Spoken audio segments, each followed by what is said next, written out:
The figure of Lilith is often misunderstood and taken far more seriously than the evidence warrants. Many people today claim she was Adam's first wife who refused to submit and became a demon. But that story doesn't come from the Hebrew Bible at all. In fact, it comes from a single non-biblical, satirical medieval text, and its modern popularity is almost entirely due to feminist reinterpretation, not ancient tradition. The oldest references to anything like Lilith come from ancient Mesopotamian mythology, where spirits called Lilitu or Lilu appear in fragmented myths. These beings were associated with disease and misfortune, especially around childbirth.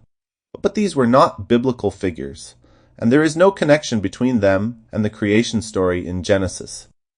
In the Babylonian Talmud, compiled in the centuries after the destruction of the Second Temple, Lilith is mentioned a few times, not as Adam's wife, but as a winged night demon. These descriptions reflect popular superstitions, not Torah-based theology. And as Karaites, we reject the Talmud and the oral law as binding anyway. The only source that actually presents Lilith as Adam's first wife is the Alphabet of Ben Sira, a fictional, pseudepigraphal work written around the 9th or 10th century CE. In that story, Lilith is said to have been created from the same earth as Adam, but she refuses to submit to him and flees. She's then demonized for her independence. But this text isn't part of the Talmud, let alone the Tanakh. It's a late invention with no authority in Judaism. Later, Kabbalistic works like the Zohar elaborated on the myth, turning Lilith into a central figure of cosmic evil. But again, Karaite Judaism rejects Kabbalah as a fabricated, post-biblical mysticism that has no foundation in the written Torah. So why is the Lilith myth so well known today?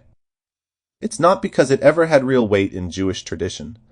It's because modern feminist thinkers picked up the medieval story and reinterpreted Lilith as a symbol of female resistance and empowerment. That's a modern literary reinvention, not theology. From a Karaite perspective, the Lilith story is folklore, plain and simple. It has no basis in the Tanakh and rests entirely on one questionable source and centuries of later embellishment. Curiosity is a natural human trait. But are you a member of Judaism and been asked questions that felt less like curiosity and more like a challenge? From author Matt Moore comes a powerful and thoughtful response in his book, What Does the Bible Have to Say? Refuting the Christian missionaries' claims. Available on Amazon.